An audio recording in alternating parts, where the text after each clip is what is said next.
皆さんこんにちは。ブラジルへ嫁いできた日本人主婦です。キリスト教大国として有名なブラジルですが、今回はなんと1万人が集まるという巨大教会へ潜入したいと思います。日本ではなかなか見られないスケールの教会、一体どんな雰囲気なのか、新たなブラジルの一面を一緒に覗いていきましょう。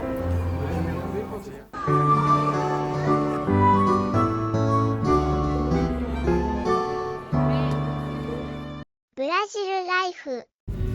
というわけで今日は日曜日。ブラジルでは多くの人が日曜日に教会へ集まります。看板が見えてきました。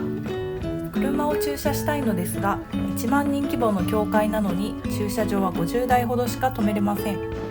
ただここで豆知識なのですが、ブラジルでは路上駐車が一般的で、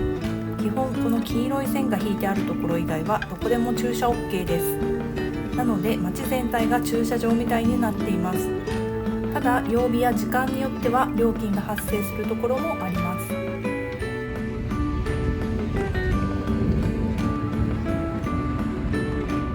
物が見えてきました。教会へ向かうたくさんの人たちが道路を横断するので、スタッフの人たちが車を止めて安全に渡れるようにしてくれています。中に入ると4階建てのショッピングモールみたいな内装です。1階にはメインのホールがあり、上の階にはオフィス、子どものための教育施設などがあります。大人たちが礼拝へ参加している間は、子どもは上の階で子ども用のイベントがあり、このスクリーンで親たちが自分の預ける子どもの情報を入力するみたいです。とってもハイテクですね。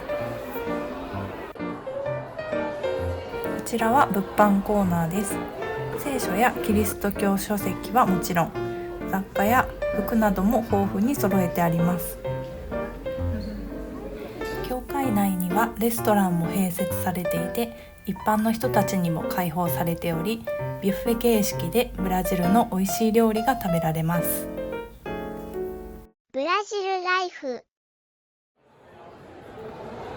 それでは早速礼拝が行われるメインのホールへ入っていきたいと思います。ちなみに礼拝はチケットや入場料、お賽銭などはなく、誰でも気軽に入れます。中へ入るとコンサートホールのような作りになっています。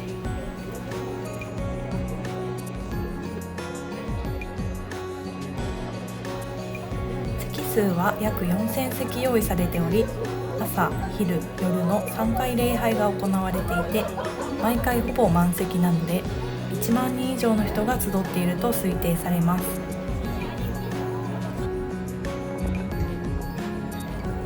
階段を上ると2階席もあり、とても見晴らしがいいです。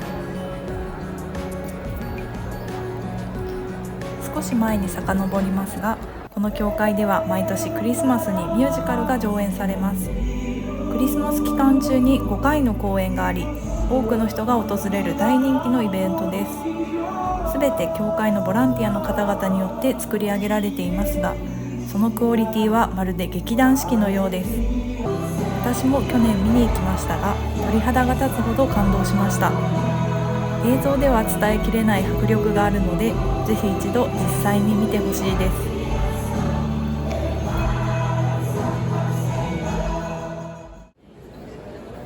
まもなく礼拝が始まります。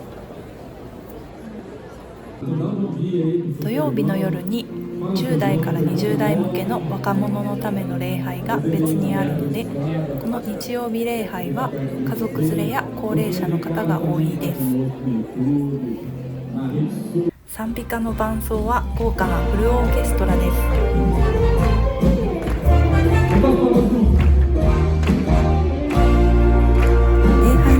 YouTube はもちろん、地方テレビでも放送されています。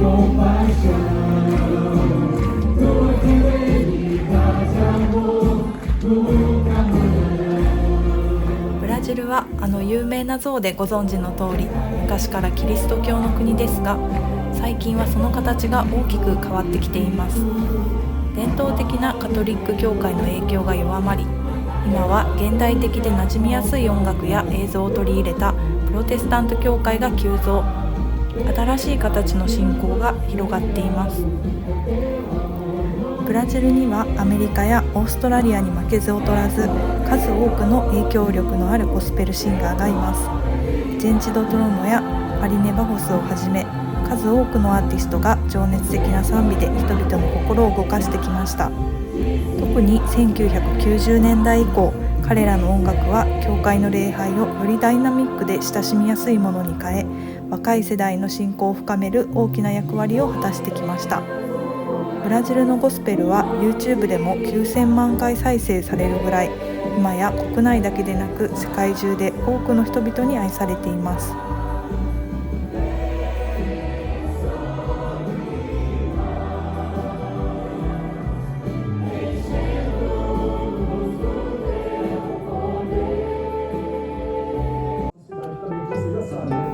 この教会は1914年に設立されたこの町で最も影響力のあるプロテスタント教会の一つです。もともとは小さな家庭集会から始まり、信仰の熱い人が集まることで急速に成長しました。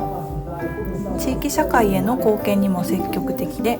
地元の福祉活動や医療支援もしています。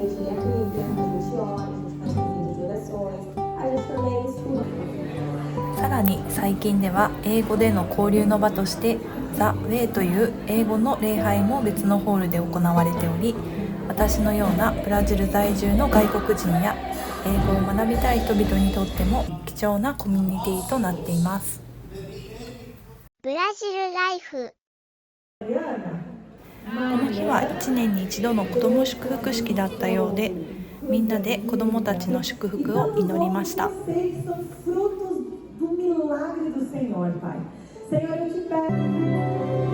献金はオンラインでみんな自由に捧げるシステムです。なので初めての人でもプレッシャーを感じることはないので安心です。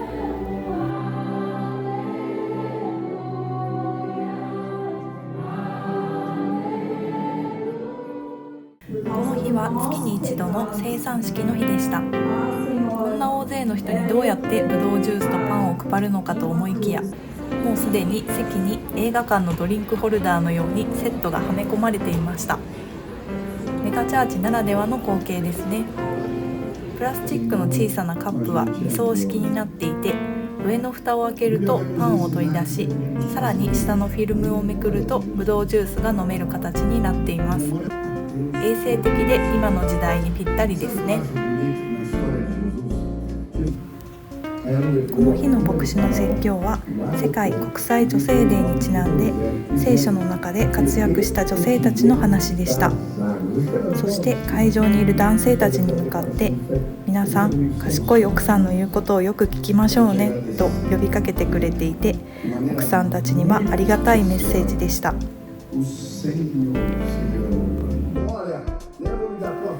私はチャット GPT にポルトガル語の翻訳を助けてもらっています。ブラジルライフ。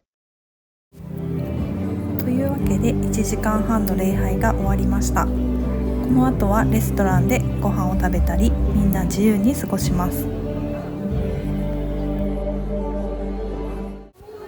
何千人もの人たちが一気に移動するので、通路は通勤ラッシュの駅並みに混みます。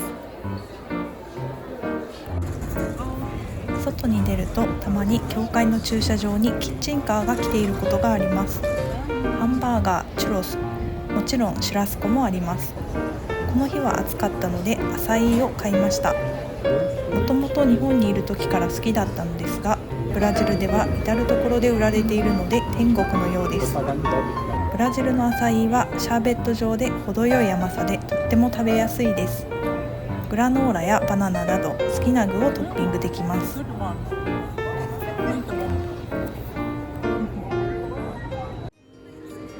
というわけでメガチャーチ編はいかがだったでしょうか。ブラジルの人たちの生活や雰囲気が少しでも伝わっていたら嬉しいです。日本のキリスト教会は少し閉鎖的で小さめのところが多いので入るのに少し勇気がいりますが、